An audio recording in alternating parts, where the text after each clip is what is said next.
Okay. All right. Awesome. Okay. Should be set.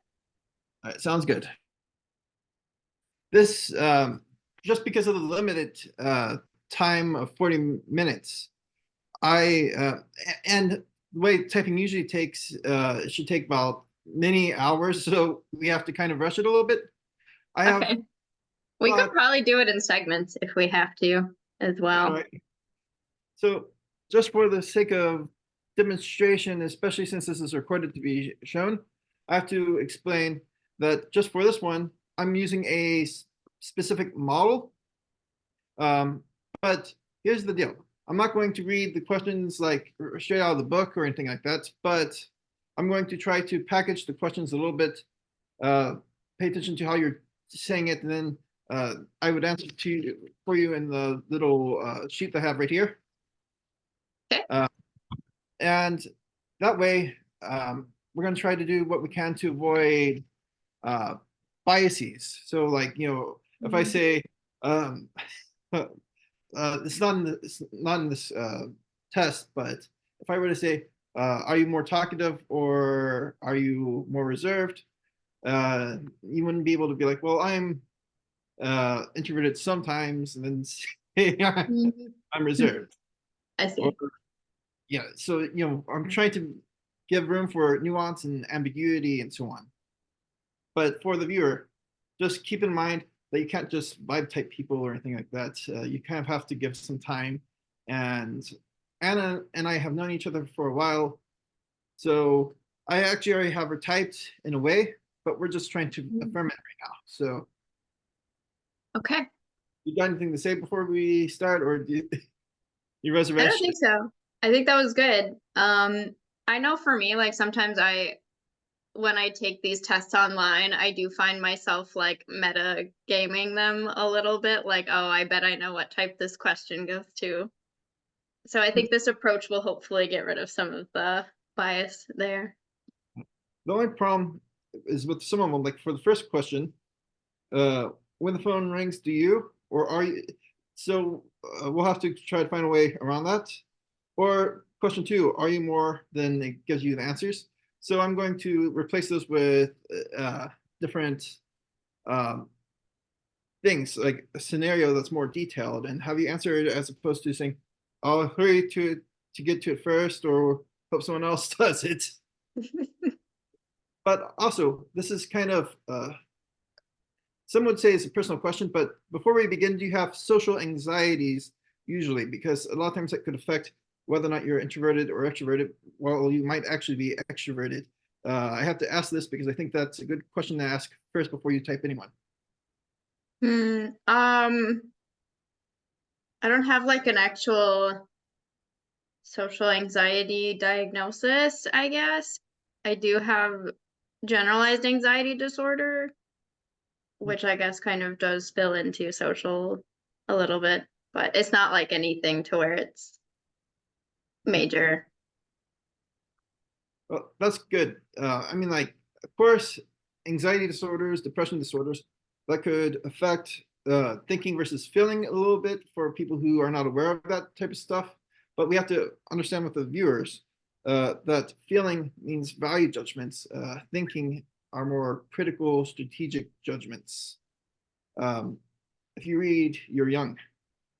Yes. So, can I pause you for 1 second? I gotta make a change really quick because my heater is about to make a bunch of noise. So that's good.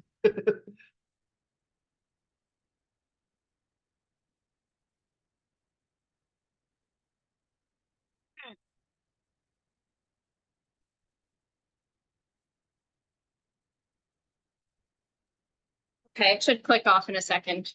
You can probably hear it. I don't know. Background.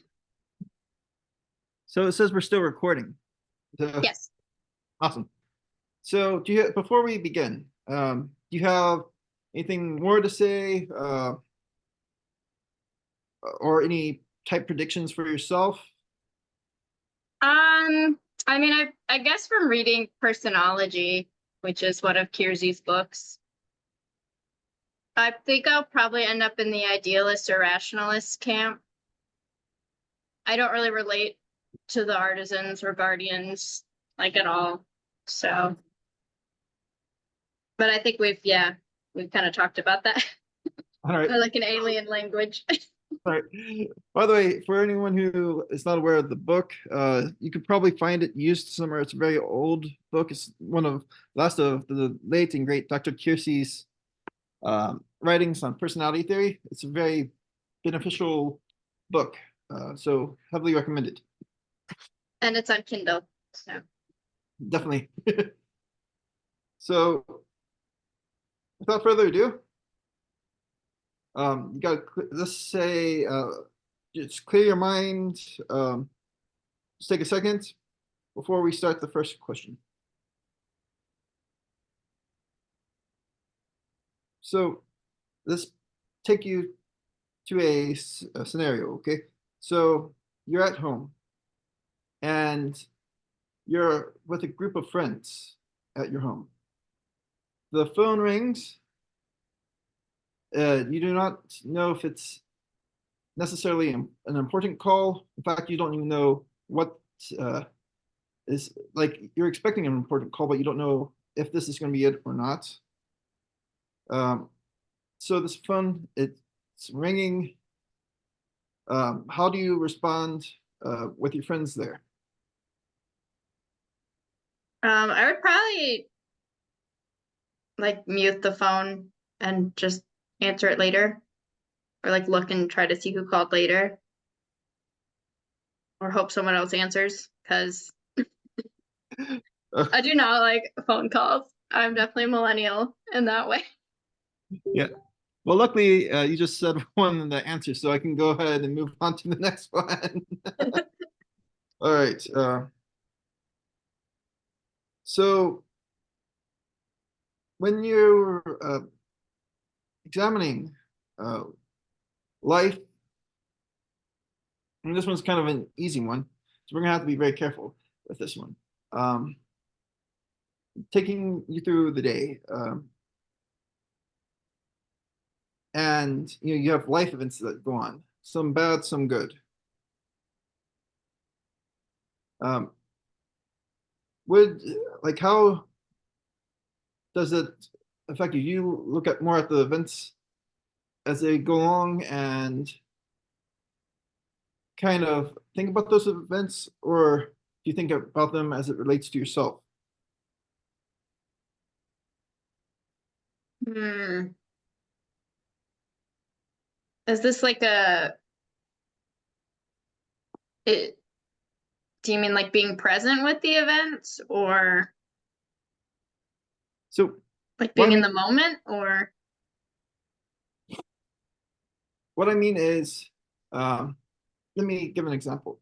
So when you're looking at the events, some people like to just look at the events as they are and you know observe what's going on without really caring about how does it relate to me. While others they kind of have this one um, way of inwardness of kind of absorbing everything. hmm. Okay. I think I probably absorb things. I almost find myself kind of sensitive to external stimuli sometimes, or just like external,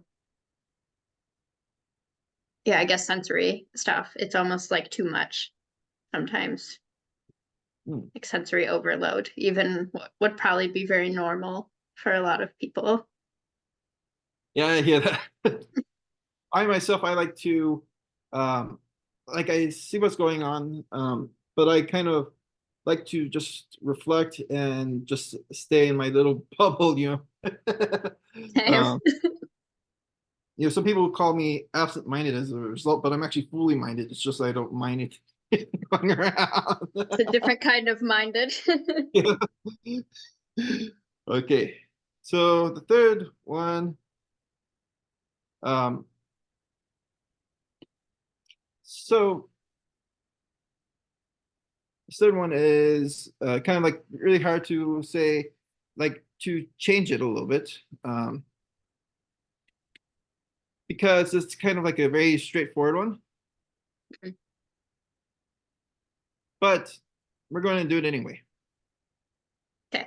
So, you have an important task, but the task itself, it's basically there's a lot a lot of time. So let's say your boss gave you um, several hours to complete it, and you have uh, let's say many things to do. So um, what would be the worst thing possible to do with that, and what would be the best?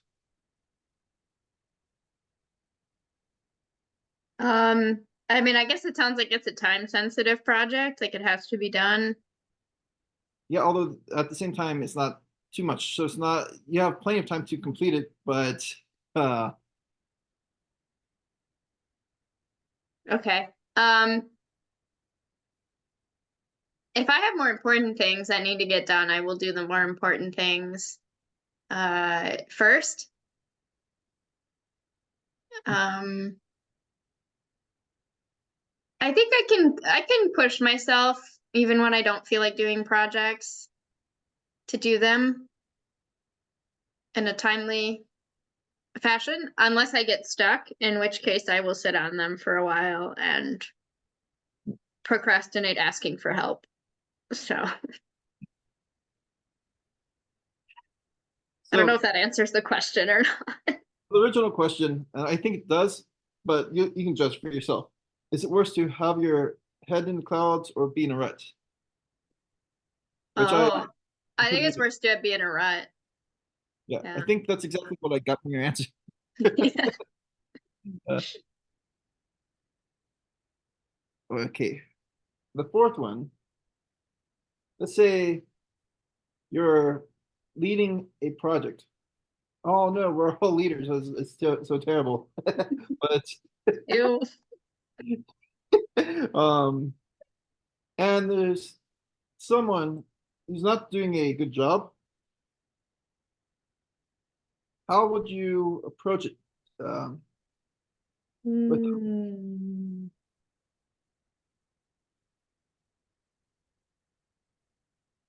I remember we're not. Is this like a feedback? Like, I guess if I had to give feedback on them,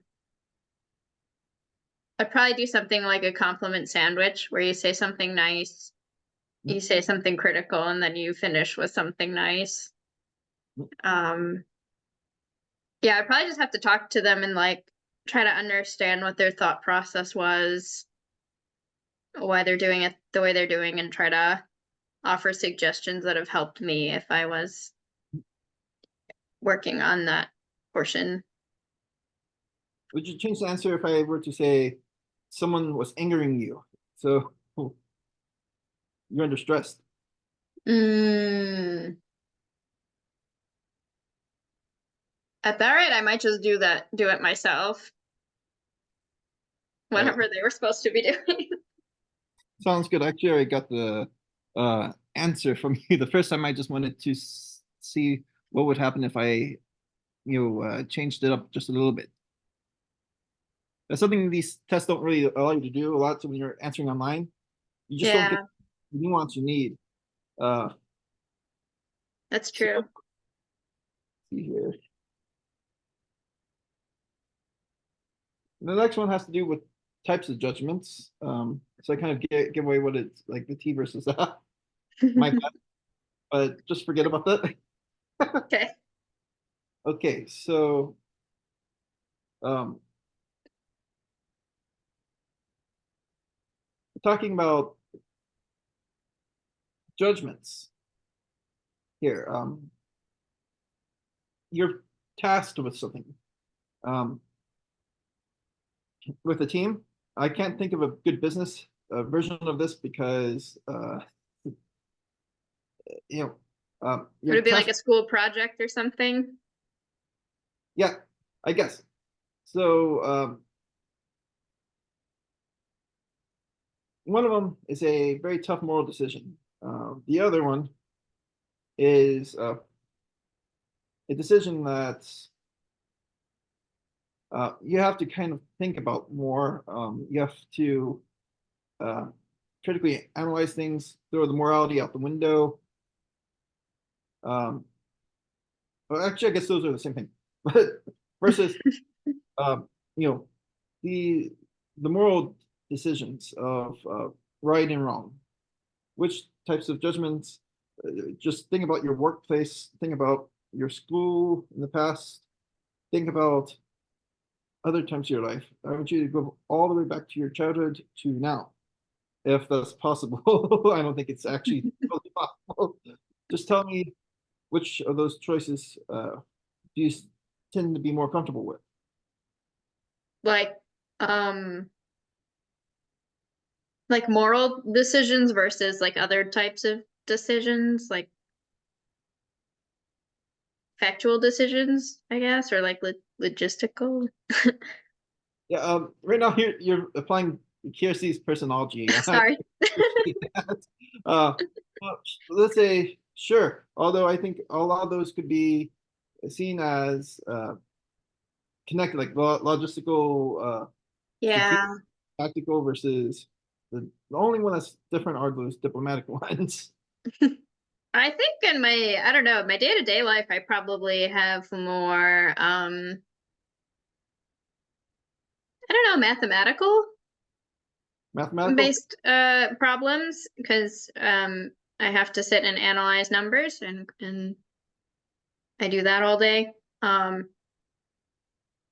I don't really necessarily have the opportunity for moral dilemmas in my day-to-day job, which is kind of nice.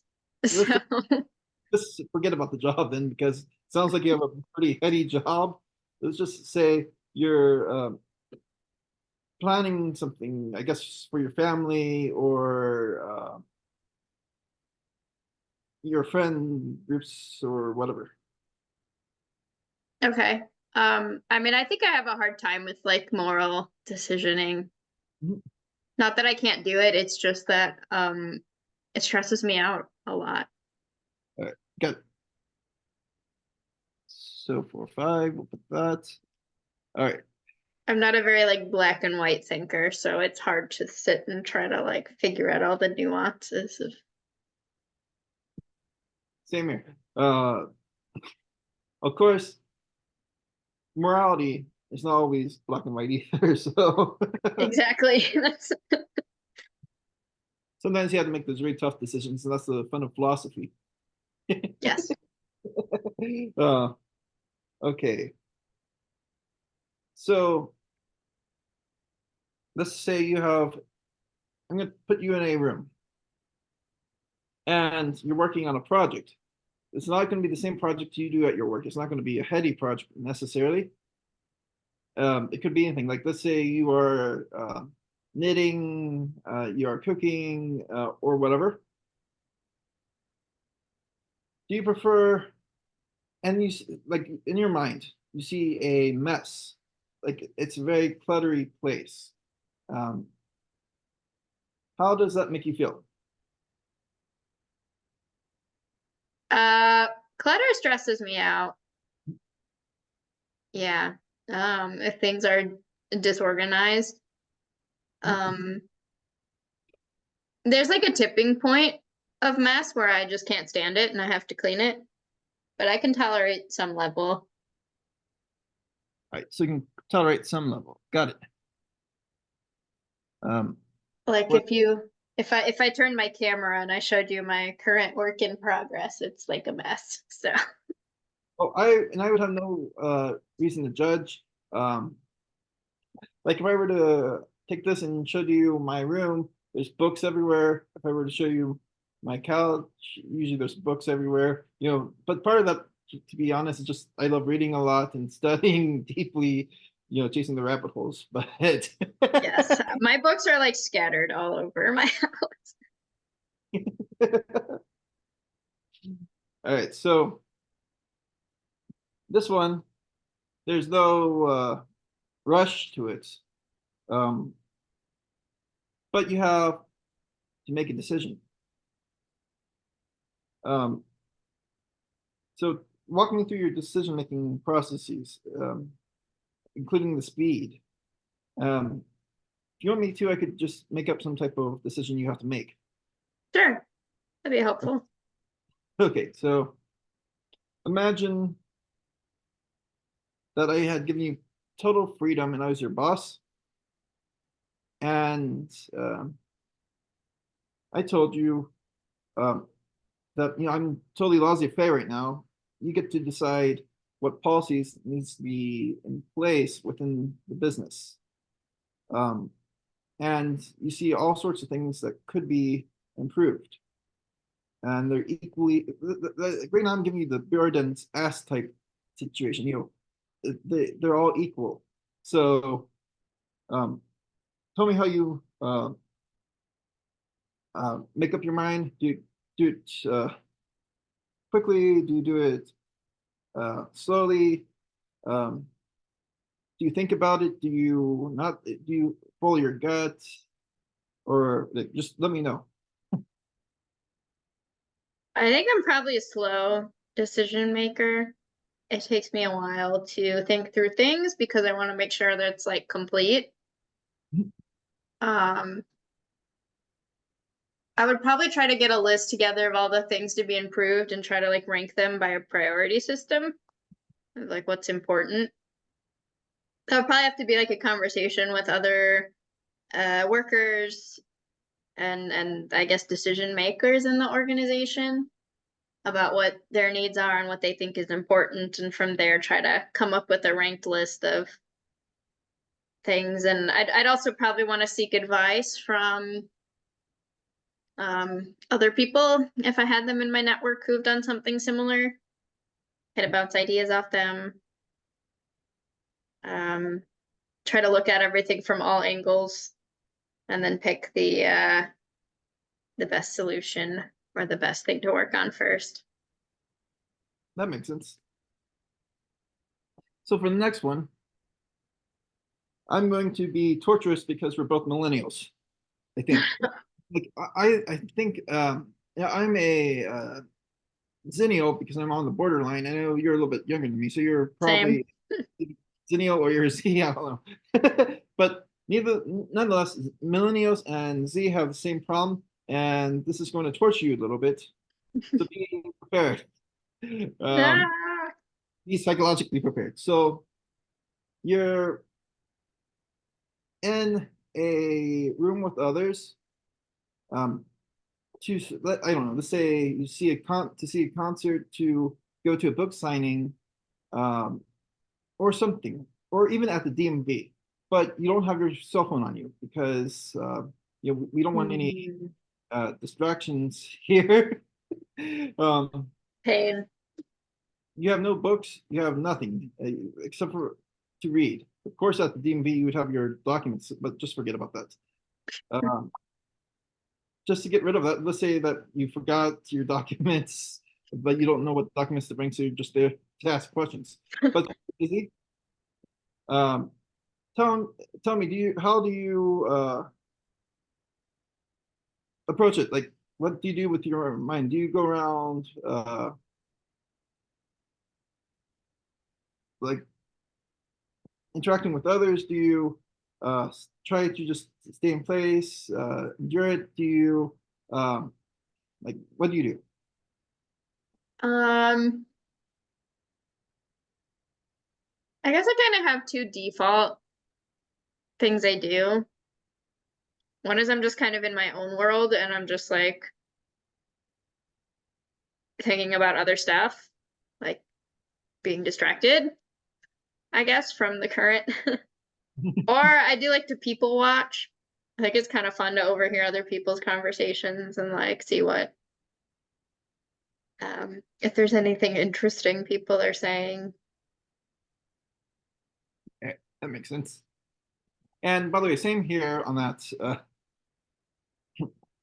Like I like to tell people there's two different types of ways you can interact with uh, the world around you. You either just sit back quietly and listen, or you small talk. Some people like to small talk. Some people like to just sit back and listen. Yeah. Let's see here. For the ninth one. This one is very straightforward. So I'm gonna have to think about it before I give you the exact thing, or I can give it to you straightforward. Which one would you rather have?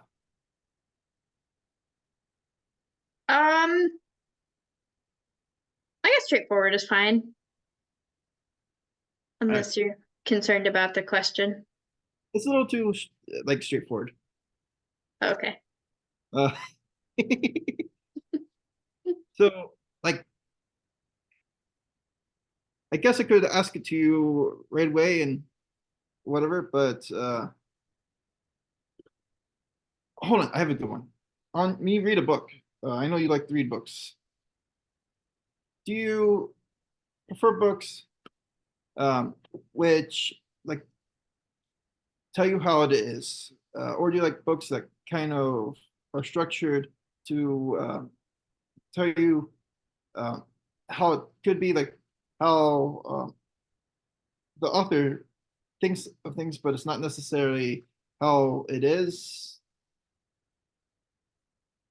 Um, hmm. I guess I find overly factual books very boring. I like books that are imaginative, even if they're just like constructing like theories, that are kind of based in fact. Mhm. I think I prefer, yeah, what could be, as opposed to just here's how so and so lived and died and that's it. Yeah, that makes sense. Same here. Although I also really love reading treatises, and that's very straightforward a lot. Yeah. Philosophy is kind of fun though, because then you get some dialogue, some All some right, action.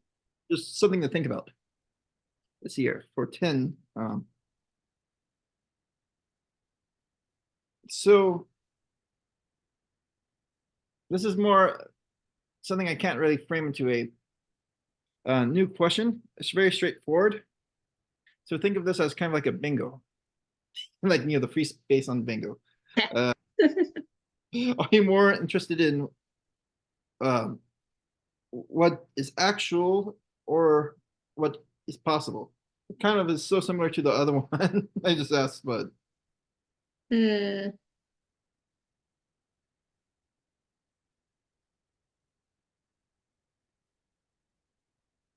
I guess maybe more the possibilities are a little bit more interesting. all right, got it. So 11. So this, like, when you have like a decision, like let's say you go back to the COVID pandemic, and keep in mind that you had very limited information, so and you had to pick whether or not you wanted to get a shot, but not only that, you had to pick what shot you wanted to get. Um, how would you have like what would you have focused on in order to uh, decide whether or not you wanted to get a shot or what shot? Um, I guess during, yeah, COVID, I really thought about more the ethical ramifications, I guess. I don't know. The way that I thought about it in my mind when I signed up to get a shot was um oh, sorry. My screen popped up. Um it was like the probability of kind of what I of like how bad COVID was going to be versus like the probability of like what the shot would be. I guess, like what the negative effects might be. And I kind of thought that overall it would be, even if the shot wasn't that effective, it would be a net benefit to the other people around me, like the community, to get one, just because even if it doesn't really do much, it'll make other people comfortable. And um it's kind of worth the risk, I guess. I didn't really think getting the shot was that risky. So That makes sense. And yeah. on the time we have left, you want to keep going after this one and keep it recording, or would you rather finish the rest off of the recording? Because we have about, Yeah, we have like what, 10 minutes? yeah, We can try, I guess. We can try like keep going if we want. so, sounds good. Like, and if there's a way we could just like restart the recording, that'd be great because then Yeah, no reason to we'll attempt. yeah. I may have to recreate a link, but it's fine. Oh, perfectly fine. So you are meeting someone for the first time, um, and you have to judge them somehow. Can you tell me how you judge them? Mm.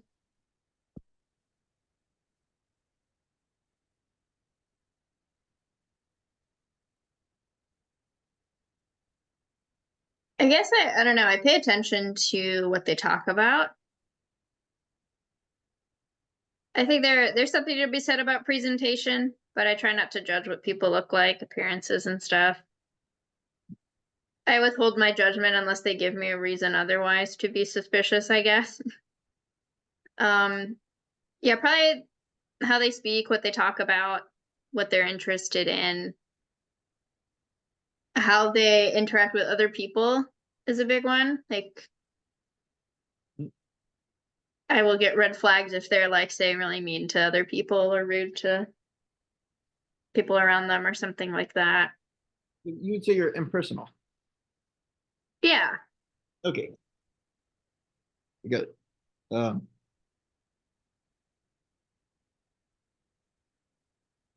all right, 13. So this one, I just don't like the way it's worded because it's kind of obvious considering that it's about contracts and stuff like that. Hmm. So let's get rid of that mentality because then you are now forced to say, I do not like handshakes or whatever, even if you like.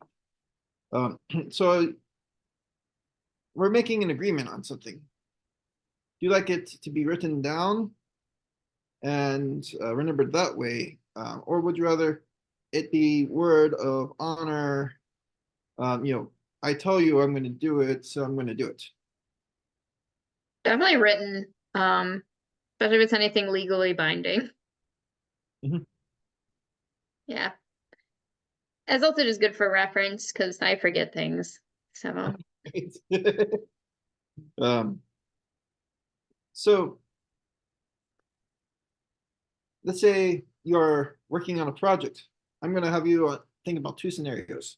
You are starting it, you're continuing it through and through and through, you know, the creative process and all this other stuff. Um, versus, and I'm going to have you think about that really quick. Then think about when you have concluded it. Um, so the thing I would have to ask you is which one is more satisfactory to you? starting versus finishing? Is Yep. that what? Okay. Definitely finishing. I'm very like overwhelmed at the beginning of projects. I don't, they're almost kind of stressful in the beginning, but then once I get into the rhythm and finish them, they're usually fine. I mean, even if I'm excited about the project, Mhm. I still find it hard to narrow down like where to start. Yeah, that's true. So you're invited to a get together it's not with your friends necessarily. You have friends there, but let's say you're at a work gathering. Since we're always talking about work, uh, in this one, do you go out and network with people, meeting new people, or do you prefer to stick with the people you already are aware of? I know this is a very classical question when it comes to MBTI and Keirsey, but I wanted to say this one directly and straightforward because I think it's actually a pretty good one. Yeah, this is kind of interesting because I guess if I know people already there, usually I'll go to them first. But I'll still go to events where I don't know anybody and actually network and meet new people. I don't mind it at all. Hmm.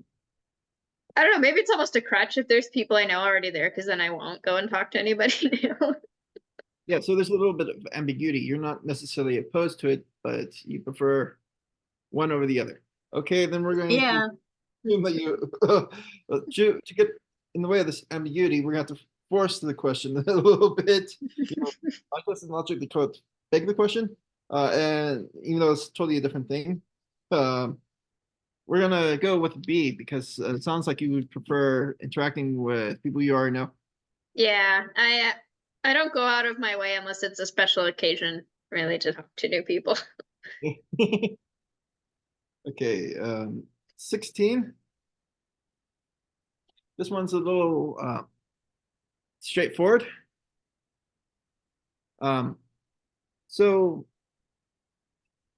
when you're investigating something, um, let's say I want you to tell me how you investigated in terms of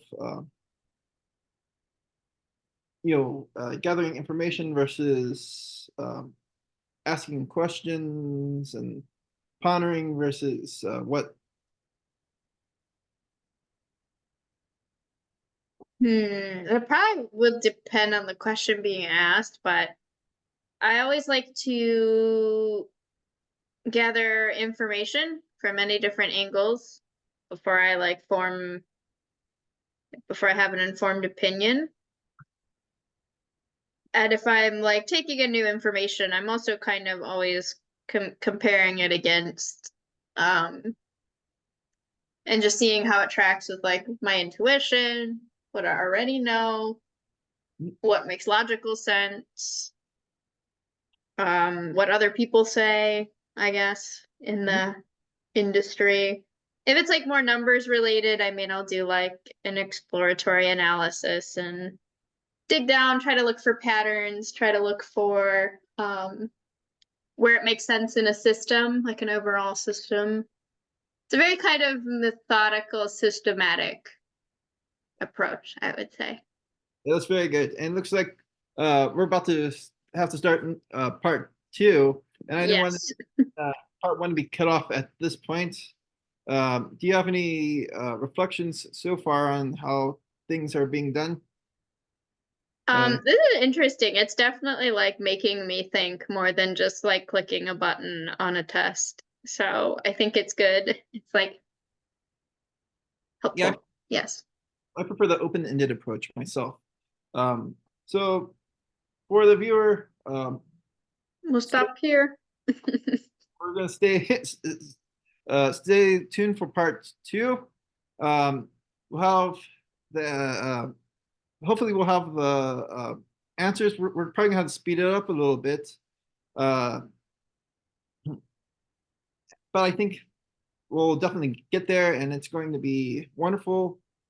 Hopefully you'll keep watching. I know this might sound a little bit boring to some people because we're not necessarily talking about theory, but we will in part two just a little bit when we have Yes.